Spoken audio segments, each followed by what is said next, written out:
Perkenalkan, kami kelompok 1 kelas Biologi Molekular 01. Pada kesempatan kali ini akan membahas mengenai struktur asam nukleat. Adapun anggota kelompok kami yaitu Abi Rifki, Pujangga Binang, Didik Nur, dan Farhan Nabil. Penjelasan kali ini terbagi atas 4 bahasan, di mana bahasan yang pertama yaitu mengenai asam nukleat dan struktur primer yang akan dibahas oleh Farhan Nabil. Yang kedua, struktur sekunder oleh Abi Rifki. Yang ketiga, struktur tersier oleh Didik Nur. Dan yang terakhir yaitu struktur kuarter oleh Pujangga Binang. Langsung saja kita menuju ke bagian yang pertama, yaitu asam nukleat dan struktur primer.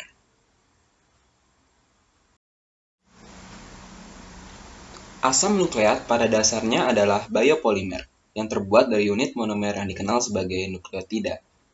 Asam nukleat memiliki dua fungsi penting dalam tubuh, yaitu yang pertama menyimpan informasi genetik, dan yang kedua yaitu melakukan berbagai fungsi terkait dengan aktivitas tubuh. Asam nukleat terdiri atas dua jenis yang penting dalam tubuh kita, yaitu yang pertama DNA dan RNA. Pertama, mari kita mencoba memahami definisi dari asam nukleat terlebih dahulu. Seperti yang sudah dijelaskan sebelumnya, asam nukleat adalah biopolimer. Bio yang berarti bahwa mereka disintesis di dalam sistem biologis dan mereka tidak disintesis secara sintetik. Sedangkan polimer yang berarti mereka terbuat dari unit berulang yang disebut monomer. Dalam hal ini adalah nukleotida. Sekarang, mari kita mengambil contoh. Kita memiliki banyak jenis biopolimer dalam tubuh kita, salah satunya yaitu protein. Dan sebagian besar dari kita tahu bahwa protein terdiri dari unit berulang yang disebut dengan asam amino. Demikian pula terjadi pada asam nukleat. Asam nukleat memiliki biopolimer penting dalam tubuh kita, yang terdiri dari unit berulang yang dikenal sebagai nukleotida. Hal penting berikutnya adalah memahami struktur dasar nukleotida, yang akan membantu kita dalam memahami struktur asam nukleat secara rinci. Sekarang, berikut adalah diagram sederhana yang menjelaskan struktur nukleotida. Seperti yang kita lihat, nukleotida terdiri atas 3 kelompok penting, yaitu fosfat, gula pentosa, dan basa nitrogen. Dan kelompok-kelompok ini terikat satu sama lain melalui suatu ikatan yang akan dibahas kemudian. Untuk memahami struktur lengkap nukleotida, mari kita coba memahami struktur kelompok-kelompok ini satu persatu. Kelompok yang pertama yaitu gula. Gula yang ada di dalam asam nukleat adalah 5 gula karbon. Sekarang, sebagian besar dari kita tahu bahwa gula 6 karbon yang terdapat dalam tubuh sangat penting bagi tubuh kita, di mana gula tersebut adalah glukosa. Dalam nomenklatur kimia, gula karbon dengan 6 disebut dengan heksosa, atau kata hek ini yang berarti 6. Ada berbagai jenis heksosa dalam tubuh, selain glukosa, seperti manosa dan galaktosa. Demikian pula, 5 gula karbon yang disebut sebagai pentosa. Kata pen berarti 5. Ada berbagai jenis pentosa dalam tubuh kita, tetapi terdapat 2 jenis pentosa penting yang hadir dalam asam nukleat, yaitu ribosa dan deoksiribosa. Sekarang, kita dapat membandingkan struktur kimia ribosa dan deoksiribosa pada sebelah kiri bawah. Kita dapat melihat strukturnya dengan jelas. Gula memiliki atom karbon di masing-masing sudutnya. Jika diperhatikan, terdapat atom karbon yang terletak di luar cincin. Gula memiliki atom oksigen di posisi teratas tengah. Kita juga dapat melihat dalam struktur kimia bahwa atom karbon dinamai dari 1 hingga 5 searah dengan arah jarum jam. Mari kita perhatikan gambar sebelah kanan bawah. Jadi, atom karbon di sebelah kanan ini disebut dengan C1, C2, C3, dan C5, di mana dinamakan secara jarum jam. Nah, C5 ini terletak di luar ring. Kita dapat melihat bahwa berbagai jenis fungsi yang melekat pada atom karbon seperti gugus hidroksil dan atom hidrogen. Yang paling penting dari kelompok-kelompok fungsional ini yaitu menentukan apakah gula itu termasuk ribosa atau deoksiribosa, di mana ditentukan dalam nomor karbon 2 dan nomor karbon 3. Dalam gula ribosa, gula memiliki gugus hidroksil yang melekat pada karbon nomor 2. Jika kita membandingkan struktur ribosa dan deoksiribosa, satu-satunya perbedaan utama adalah pada nomor karbon 2, di mana hanya mengandung atom hidrogen, yang dimana ini merupakan gula deoksiribosah. Sehingga dapat kita simpulkan bahwa dengan melihat nomor karbon 2, deoksiribosah hanya mengandung hidrogen, sedangkan pada ribosa mengandung gugus hidroksil. Kita juga dapat mengetahui berdasarkan perbedaan nama mereka. Deoksiribosah memiliki awalan deoksi yang berarti penghilangan oksigen. Gula yang dihasilkan pun lebih stabil dibandingkan dengan ribosa karena satu kelompok yang kurang fungsional. Deoksiribosah hadir dalam DNA, sedangkan ribosa hadir dalam RNA. Kita juga dapat mengingat dengan memulai dari namanya, DNA, dimulai dengan D yang berarti deoksiribosa, sedangkan RNA dimulai dengan R yang berarti ribosa. Kelompok penting berikutnya yang kita pelajari untuk struktur nukleotida adalah kelompok fosfat yang merupakan detail kecil dari asam nukleotida. Gugus fosfat terdiri dari atom fosfor di tengah, di mana tempat 4 atom oksigen terpasang. Oksigen ini bermuatan negatif. Gugus fosfat adalah gugus fosfat yang sama yang dimana terdapat dalam adenosin trifosfat, molekul pembawa energi tubuh. Namun, dalam ATP memiliki 3 molekul fosfat yang saling menempel oleh ikatan fosfat berenergi tinggi. Gugus fosfat adalah molekul polar, karena adanya atom oksigen terionisasi tinggi yang memberikan muatan negatif ke gugus fosfat. Sekarang, kita masuk ke struktur penting ketiga yang terdapat dalam struktur nukleotida, yaitu basa nitrogen. Basa nitrogen pada dasarnya adalah molekul yang mengandung nitrogen dalam jumlah yang bervariasi, dan mereka bertindak sebagai basa. Sebagian besar dari kita tahu bahwa tubuh manusia mengandung bahan kimia organik yang memiliki karbon, hidrogen, dan oksigen dalam jumlah yang bervariasi. Dalam basa nitrogen, nitrogen bergabung dengan semua atom ini membentuk struktur seperti cincin. Molekul-molekul ini disebut basa karena mereka dapat menyumbangkan elektron ke molekul lain dan membentuk molekul baru dalam suatu prosesnya. Nitrogen bergabung dengan semua atom membentuk struktur cincin. Struktur cincin yang kita ketahui saat ini yaitu terdapat 2 jenis. Yang pertama cincin tunggal dan cincin ganda. Untuk cincin tunggal disebut dengan pirimida dan untuk cincin ganda disebut dengan purin. Pirimidin terdiri atas timin, sitosin, dan urasil. Sedangkan purin terdiri atas adenin dan guanin. Di sebelah kanan, kita dapat melihat struktur kimia dari masing-masing basa nitrogen ini. Seperti yang kita lihat, purin merupakan struktur cincin ganda. Karena ada cincin ganda tersebut, purin ini ukurannya lebih besar dibandingkan dengan pirimida atau pirimidin yang dimana struktur cincin tunggal. Perbedaan ukuran basa ini sangat penting karena membantu membentuk basa dalam struktur DNA dengan benar. Jadi, sekarang kita sudah tahu struktur individu yang hadir dalam nukleotida tunggal. Selanjutnya, kita akan melihat bagaimana struktur individu ini saling mengikat dan kemudian kita akan melihat berapa banyak nukleotida yang mengikat satu sama lain untuk membentuk rantai nukleotida atau yang biasa disebut dengan polinukleotida, di mana dapat berupa DNA atau RNA. Kemudian kita akan mempelajari ikatan-ikatan yang terdapat dalam RNA dan DNA terlebih dahulu. Ikatan pertama yang akan dibahas yaitu ikatan fosfodiester.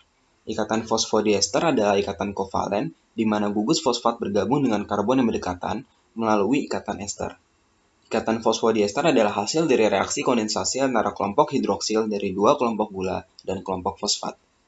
Ikatan fosfodiester antara asam fosfat dan 2 molekul gula dalam tulang punggung DNA dan RNA menghubungkan 2 nukleotida bersama-sama untuk membentuk polimer oligonukleotida.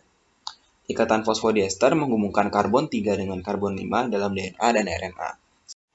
Sedangkan untuk ikatan glikosidik merupakan ikatan kovalen yang menghubungkan antara karbohidrat dalam hal ini pentosa dengan struktur lain yaitu mengikat suatu basa atau derivat dari purin dan pirimidin.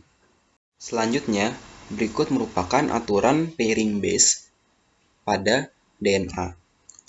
Suatu basa dikatakan pasangan basa komplementari yaitu ketika adenin membentuk ikatan hidrogen dengan timin dan hanya guanin yang membentuk ikatan dengan sitosin. Sedangkan dalam RNA, timin diganti dengan urasil. Dalam DNA dan RNA, nukleotida dihubungkan bersama oleh sintesis dehidrasi atau reaksi polimerisasi antara gula satu nukleotida dan gugus fosfat nukleotida kedua. Dalam prosesnya, tulang punggung gula fosfat terbentuk, menghubungkan nukleotida bersama. Dapat diperhatikan bahwa nitrogen pada sebelah kanan dapat memproyeksikan satu sisi tulang punggung. DNA terdiri dari dua helai yang disusun sebagai heliks tangan kanan. Helai juga antiparalel, yang berarti bahwa mereka berorientasi pada arah yang berlawanan. Kedua helai disatukan oleh ikatan hidrogen. Guanin membentuk ikatan hidrogen dengan sitosin, sedangkan adenin dengan timin. Pasangan basa komplementer ini menghubungkan untaian bersama, di mana memainkan peran penting dalam replikasi molekul DNA. Melihat struktur DNA dan RNA terdapat perbedaan pada gula pentosa, di mana RNA ribosa sedangkan DNA deoksiribosa, dan juga pada RNA basanya urasil sedangkan DNA timin. RNA biasanya beruntai tunggal dan biasanya tidak membentuk heliks, karena itu kurang stabil dibandingkan dengan DNA. Sementara DNA menyimpan informasi yang diperlukan untuk membangun protein. RNA berfungsi dalam mengatur informasi dalam proses sintesis protein. Seperti yang diketahui, tidak semua asam nukleat terlibat dalam pemrosesan informasi dalam sel. ATP atau adenosin trifosfat adalah nukleotida yang dimodifikasi yang memainkan peran sentral dalam pemrosesan energi dalam sel. ATP terdiri dari basa nitrogen, adenin, yang terikat pada gula ribosa seperti pada RNA. Namun, 3 gugus fosfat dapat ditambahkan ke dalam molekul. Ikatan antara gugus fosfat adalah ikatan energi tinggi. Molekul-molekul ini berfungsi sebagai baterai energi sementara untuk sel.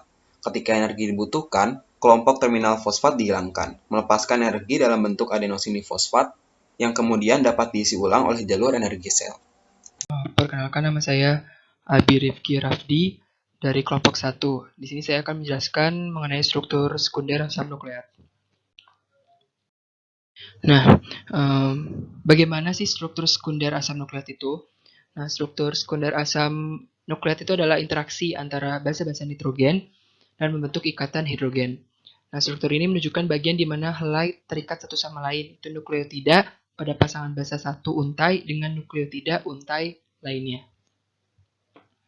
Nah, struktur sekunder ini mengacu pada bagaimana nukleotida berikatan antar basanya, dan ikatan tersebut yaitu berjenis ikatan hidrogen. Nah, ikatan hidrogen itu apa sih? Ikatan hidrogen itu adalah suatu bentuk interaksi lemah antara suatu atom elektron negatif dengan atom hidrogen yang terikat secara kovalen pada atom yang lain. Nah, ikatan hidrogen ini memasangkan basa purin dengan basa pirimidin sehingga terbentuknya polimer nukleotida. Nah, pada basa nitrogen ini kan terdiri dari dua, yaitu purin dan pirimidin. Nah, basa nitrogen purin itu kan terdiri dari dua, yaitu adenin dan guanin, sedangkan basa nitrogen pirimidin itu adalah sitosin, timin, dan urasil. Nah, urasil ini hanya pada RNA. Nah, pada gambar ini diberikan contoh ikatan hidrogennya. Yang pertama, pada gambar yang pertama ini, adenin berikatan dengan timin dengan 2 ikatan hidrogen. Sedangkan guanin berikatan dengan sitosin dengan 3 ikatan hidrogen. Nah, jumlah ikatan ini itu akan mempengaruhi sifat dari ikatan hidrogen basa tersebut. Nah, meskipun ikatan hidrogen ini cukup lemah, namun setiap nukleotida ini mengandung begitu banyak basa sehingga rantai-rantai komplementernya tidak pernah terpisah secara spontan pada kondisi fisiologis. Nah, contohnya itu struktur sekunder DNA. Struktur sekunder DNA ini ditemukan oleh James Watson dan Crick. Mereka menunjukkan model polideoksiribonukleotida berbentuk heliks ganda. Nah, karakteristik struktur DNA berdasarkan interpretasi Watson dan Crick ini yaitu yang pertama adalah double helix terdiri dari 2 polinukleotida. Yang kedua yaitu basa nitrogen berada di dalam helix. Yang ketiga, basa dari 2 polinukleotida berinteraksi melalui ikatan hidrogen. Yang keempat, ada 10 basa dalam satu putaran helix. Yang kelima, double helix memiliki 2 groove yang berbeda, yaitu minor dan major groove. Dan yang keenam, double helix adalah putar ke kanan. Nah, ini gambar model DNA helix ganda. Nah, pada warna merah hijau ini itu basa nitrogen, dan pada warna biru kuning ini yaitu gula fosfat. Nah, pada gambar yang A ini itu pita pada diagram menunjukkan tulang belakang gula fosfat dari 2 untai DNA. Nah, helix ini adalah helix tangan kanan berlekuk ke atas dengan arah ke kanan. Lalu kedua untaian ini diikat bersama oleh ikatan hidrogen yang digambarkan oleh garis titik-titik ini di antara basa nitrogen yang berpasangan. Nah, interaksi ikatan hidrogen antara masing-masing basa nitrogen ini menyebabkan bentuk dari 2 rantai DNA, yaitu double helix atau helix ganda. Dan yang kedua yaitu yang ini adalah menunjukkan sebagian struktur kimianya dari gambar yang A. Dan yang C adalah pasangan basa nitrogen yang terikat kuat dan digambar oleh model 3 dimensi. Nah, ini adalah proses pemutusan atau penguraian struktur sekunder DNA. Nah, struktur sekunder DNA ini kan double helix. Dia dapat diputus atau diurai menjadi single helix atau satu untaian DNA. Nah, pada penjelasan sebelumnya, yang itu ikatan hidrogen. Nah, jumlah ikatan hidrogen ini mempengaruhi proses pemutusan ini. Kalau adenin dan timin itu berikatan dengan 2 ikatan hidrogen, dan guanin serta sitosin itu dengan 3 ikatan hidrogen. Nah, dari jumlah ini dapat disimpulkan bahwa untuk memutus atau menguraikan ikatan basa-basa nitrogen ini, guanin sitosin itu butuh suhu yang lebih tinggi daripada adenin dengan timin, karena jumlah ikatan hidrogen pada guanin sitosin lebih banyak dibandingkan adenin dengan timin. Seperti itu. Nah, selain suhu atau pemanasan, dapat juga dengan pengaruh enzim, itu enzim helikase, dan dalam suasana alkali. Seperti itu. Ini gambarnya. Jadi dipanaskan, terus dia akan membentuk single strain, dan bisa direnaturasi menjadi double helix kembali. Nah, selanjutnya itu struktur sekunder RNA. Nah, struktur sekunder RNA adalah kumparan acak tunggal dan beberapa bagian berbentuk helix yang menunjukkan pasangan basa. Nah, jenis dari struktur sekunder RNA ini ada beberapa jenis, yaitu mRNA dapat berbentuk helix, tRNA berbentuk daun semanggi, dan rRNA berbentuk acak.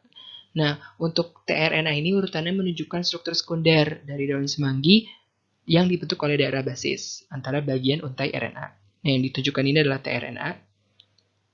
Nah, kenapa ini disebut dengan struktur sekunder? Karena RNA ini kan berbeda dengan DNA. DNA itu double helix dan RNA itu single helix atau single strand. Nah, RNA disebut memiliki struktur sekunder itu disebabkan oleh ikatan hidrogen yang terjadi pada satu strand itu sendiri. Berbeda dengan double helix. Kalau double helix itu oleh dengan 2 untaian yang berbeda. Sedangkan kalau struktur sekunder RNA itu satu strand. Nah, oke. Selanjutnya. Nah, ini adalah perbedaan struktur DNA dan RNA. Yang sudah dijelaskan sebelumnya kalau DNA itu adalah double helix dan RNA itu adalah single helix. Dan basa nitrogen pada DNA itu adalah sitosin, guanin, adenin, dan timin. Sedangkan basa nitrogen pada RNA itu adalah sitosin, guanin, adenin, dan urasil. Baik, berikutnya kita akan membahas mengenai struktur tersier asam nukleat.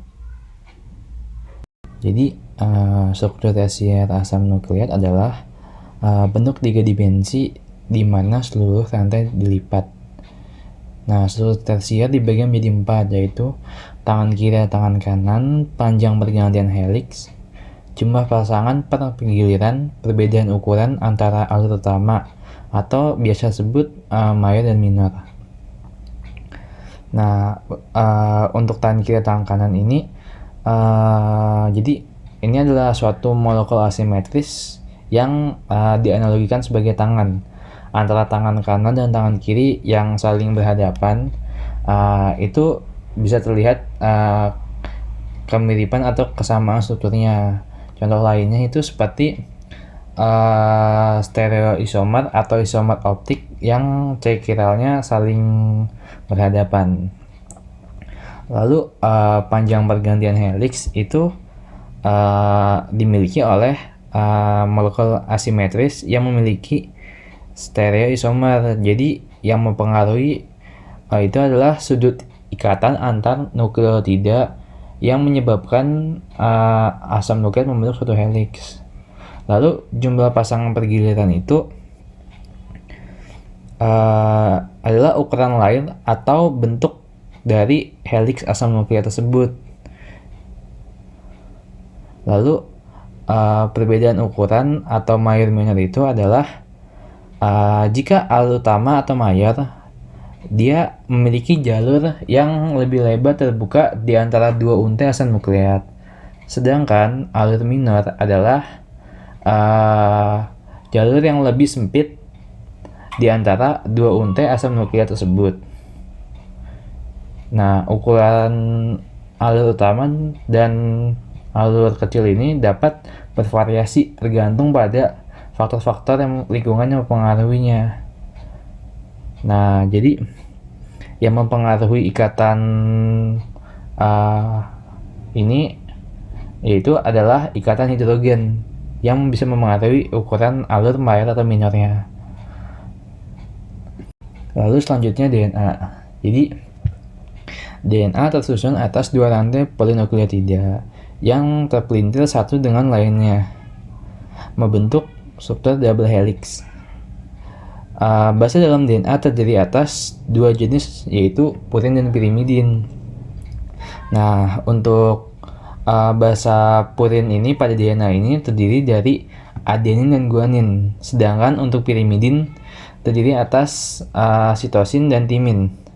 Nah, DNA ini memiliki untian-rantian ganda yang saling komplementer atau berpasangan, di mana guanin berpasangan dengan sitosin yang dihubungkan dengan ikatan hidrogen rangkap 3, dan adenin berpasangan dengan timin yang dihubungkan dengan ikatan hidrogen rangkap 2. Lalu berikutnya ini adalah gambar struktur dari DNA. Jadi di sini adalah bagian alur mayor dan ini alur minor. Lalu kemudian jika diperbesar dan diambil sebagian, ini bahasa pirimidin dan ini bahasa purin.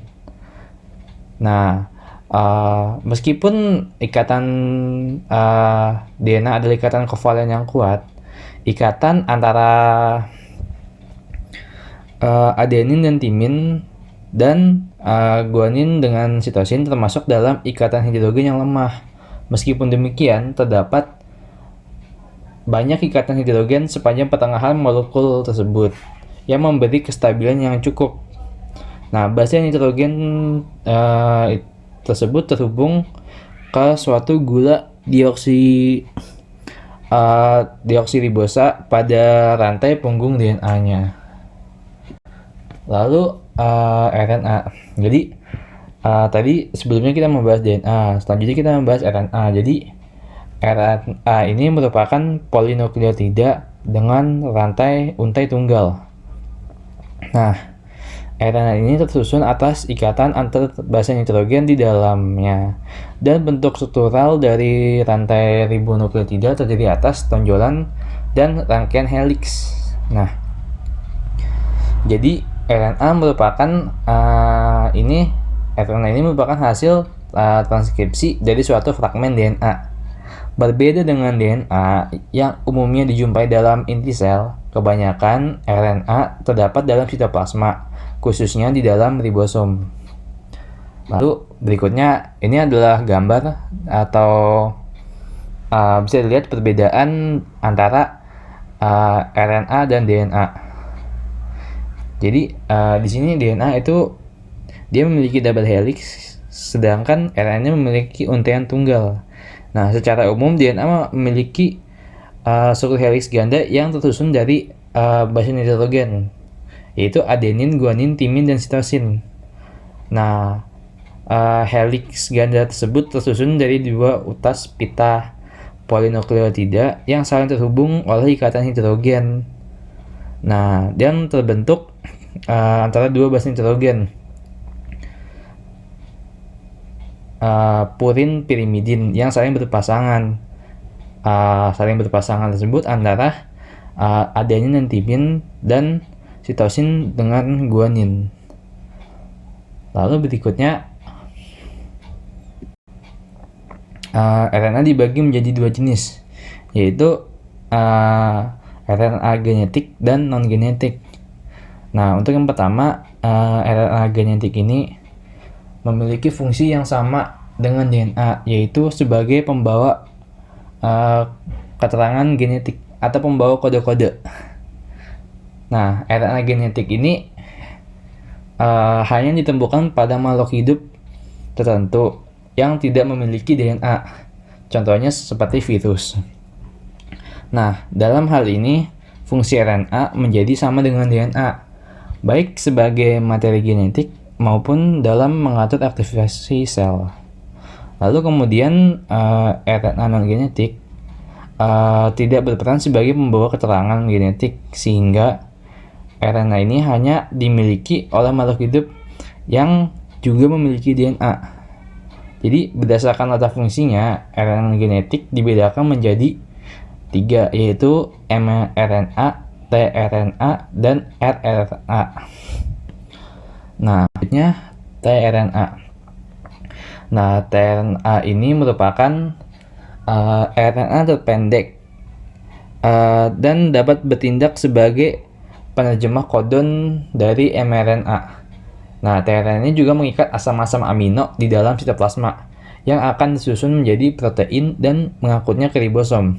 Nah, selain itu, tRNA juga sering disebut sebagai antikodon karena memiliki urutan basis nitrogen yang berlawanan dengan mRNA. tRNA akan membawa asam amino ke ribosom, yaitu tempat sintesis protein melalui penerjemahan kode-kode yang dibawa mRNA. Lalu berikutnya rRNA atau ribosomal RNA. Jadi sesuai namanya, ribosomal RNA berkontribusi pada formasi dengan membentuk sebagian ribosom. RNA juga berperan dalam proses sintesis protein. Nah, RNA ribosom ini dibentuk oleh DNA. Molekul RNA ribosom berupa pita tunggal yang fleksibel serta tidak bercabang. Nah, RNA ribosom ini memiliki jumlah yang lebih banyak dibandingkan mRNA maupun tRNA. Jumlahnya sekitar 80% dari total RNA di dalam sel.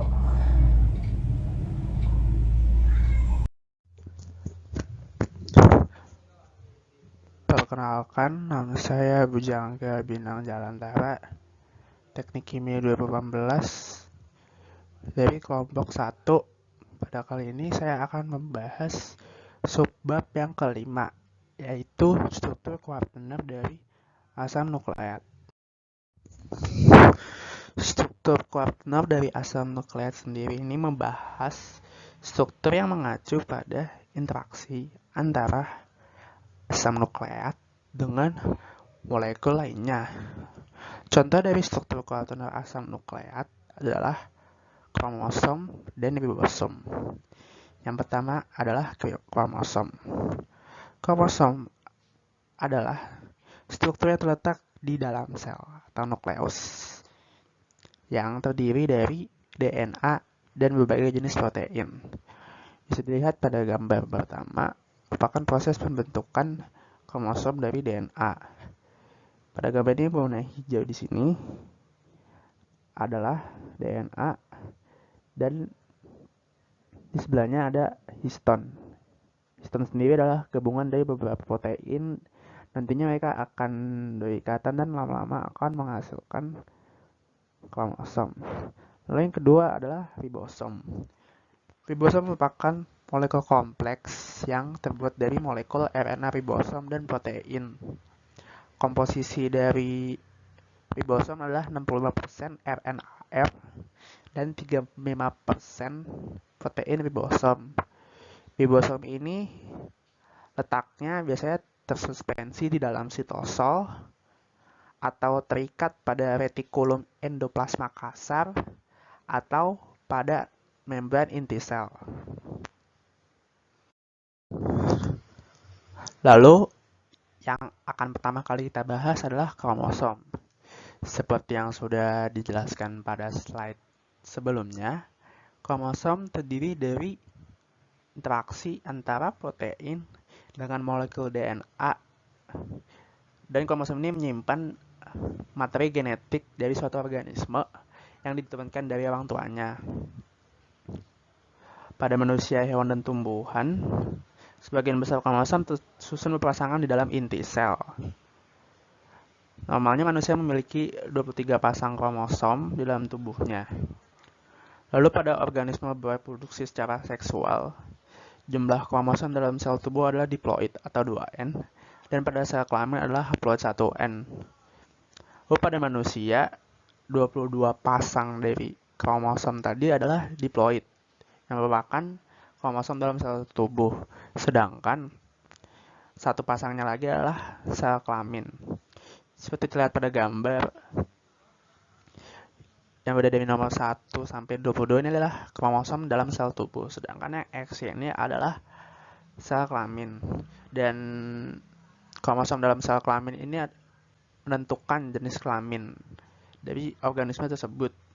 Jika kromosom kelaminnya adalah XX, maka jenis kelaminnya adalah betina. Sedangkan jika XY seperti yang pada gambar, maka jenis kelaminnya adalah jantan. Lalu kromosom ini pokoknya sangat kecil, bahkan tidak terlihat jika tidak terjadi pembelahan sel. Jika terjadi pembelahan sel, maka kromosom ini akan terkondensasi dan memadat sehingga akan terlihat. Lalu selanjutnya kita akan membahas struktur kromosom. Struktur pertama yang akan kita bahas adalah kromatid. Kromatid ini adalah salah satu dari lengan pada kromosom. Terlihat pada gambar itu sisters chromatids, jadi dia adalah salah satu lengan. Lalu chromatids ini dikenal dengan istilah lain chromonema. Penjelasan dari chromonema adalah sebuah filamen yang sangat tipis dan terlihat selama tahap prolase. Lalu struktur yang kedua adalah chromomer. Chromomer ini adalah penebalan pada chromonema. Struktur dari chromomer ini adalah manik-manik yang merupakan hasil akumulasi dari materi kromatin yang terkadang terlihat saat interfase. Lalu struktur yang ketiga adalah centromer. Pada gambar itu terlihat yang berwarna silver pada tengah. Penjelasannya adalah sebuah daerah konstriksi atau lekukan primer di sekitar pertengahan kromosom. Dan terlihat pada gambar juga, di centromer ini terdapat yang namanya kinetokor. Kinetokor adalah bagian dari kromosom yang merupakan tempat pelekatan dari benang spindle selama pembelahan inti dan merupakan tempat melekatnya kromosom. Terjadi pada pembelahan sel. Lalu yang terakhir adalah telomer. Yang terletak pada gambar ini terletaknya di ujung. Di penjelasan dari telomer adalah bagian ujung-ujung kromosom yang dapat menghalangi atau menghindari tersambungnya ujung kromosom yang satu dengan kromosom yang lain. Fungsi dari telomer ini sendiri adalah menjaga stabilitas bagian terujung kromosom agar DNA di daerah tersebut tidak terurai Dan peran telomer ini sangat penting. Jadi jika ada suatu sel yang telomer pada kromosomnya ini mengalami kerusakan, maka umumnya akan segera mati. Lalu terlihat pada gambar juga di sini adalah jenis-jenis kromosom berdasarkan letak sentromernya. Yang pertama ada metasentrik, lalu ada submetasentrik, lalu ada aquasentrik, dan telosentrik. Lalu terdapat juga di gambar ini short arm, lengan yang pendek. Ini sering disebut sebagai P. Lalu untuk long arm, lengan yang agak panjang, disebutnya Q. Lalu selanjutnya kita akan membahas struktur kuartener asam nukleat yang kedua, yaitu ribosom. Kata ribosom ini sendiri pertama kali digunakan pada tahun 1958 oleh Richard B. Robert. Dan ribosom ini katanya berasal dari bahasa Yunani yang berarti badan dan asam ribonukleat. Lalu pengertian dari ribosom adalah salah satu organel baruan kecil dan padat dalam sel yang berfungsi sebagai tempat sintesis protein. Sudah disebutkan pada slide awal tadi, letak ribosom tersuspensi di dalam sitosol atau terikat pada retikulum endoplasma kasar atau pada membran inti sel. Lalu pada strukturnya ribosom ini tidak memiliki selaput atau membran, karena membran biasanya terbuat dari lipid, sedangkan ribosom ini tidak memiliki lipid, hanya memiliki protein. Lalu ribosom memiliki ukuran diameter sekitar 20 nanometer, serta komposisinya adalah 65% RNA ribosom dan 35% protein ribosom.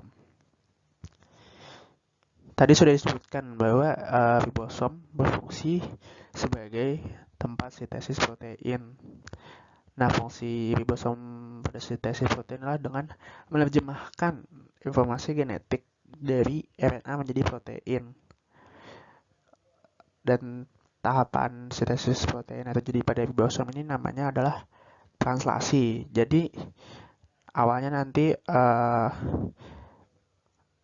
RNA yang bernama mRNA, yaitu messenger RNA, akan menempel pada ribosom dan terjadi pembentukan kodon start, yaitu kodon yang menandakan dimulainya terjadinya proses translasi.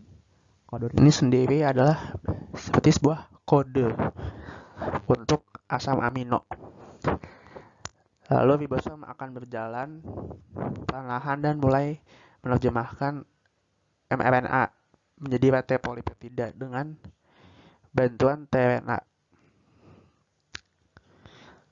Lalu setelah diterjemahkan, setiap asam amino yang telah diterjemahkan tadi akan ditambahkan ke rantai protein yang sedang tumbuh sampai ribosom menyelesaikan proses sintesis protein. Terjadi codon stop.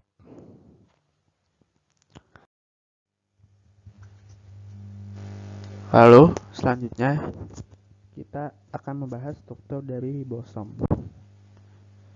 Ribosom ini memiliki dua struktur, yaitu subunit besar yang pada gambar terletak di bagian atas dari mRNA dan subunit kecil yang terletak pada bagian bawah mRNA. Lalu pada gambar terdapat keterangan 50S dan 30S. Nah, huruf S ini sendiri merupakan sebuah ukuran dan singkatan unit yang bernama Svedberg, yang merupakan nama dari penemunya. Lalu satuan ini menunjukkan kecepatan pengendapan saat subunit mengalami desentrifugasi. Lalu subunit besar berisi lokasi ikatan baru yang dibuat pada saat pembuatan protein. Dan subunit yang lebih besar ini biasanya berikatan dengan tRNA, asam amino, dan subunit yang lebih kecil. Sedangkan subunit kecil ini Pada nyatanya ukurannya tidak terlalu kecil, hanya sedikit lebih kecil dibandingkan subunit besar. Dan subunit kecil ini menjadi salah satu faktor yang berperan dalam aliran informasi saat proses sintesis protein. Dan subunit kecil ini akan berikatan dengan subunit yang lebih besar dan pola mRNA. Lalu, sebuah ribosom memiliki satu tempat pengikatan subunit kecil dan 3 tempat pengikatan tRNA yang terdapat pada subunit besar.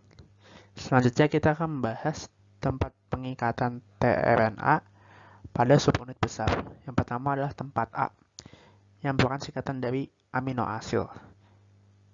Penjelasannya adalah tempat pengikatan tRNA aminoasil. Lalu tempat A ini biasanya mengikat tRNA yang membawa asam amino berikutnya yang akan ditambah pada rantai polipeptida. Lalu yang kedua adalah tempat P, singkatan dari peptidil, yang merupakan tempat pengikatan tRNA peptidil.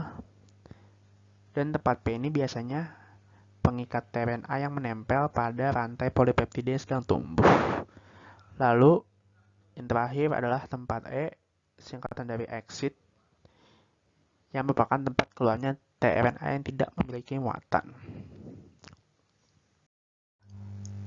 Lalu ini adalah daftar pustaka sumber-sumber yang kami gunakan dalam pembuatan presentasi ini. Sekian presentasi dari kelompok 1 mengenai struktur dari asam nukleat. Kami mohon maaf apabila terdapat kesalahan. Wabillahi taufiq wal hidayah. Assalamualaikum warahmatullahi wabarakatuh.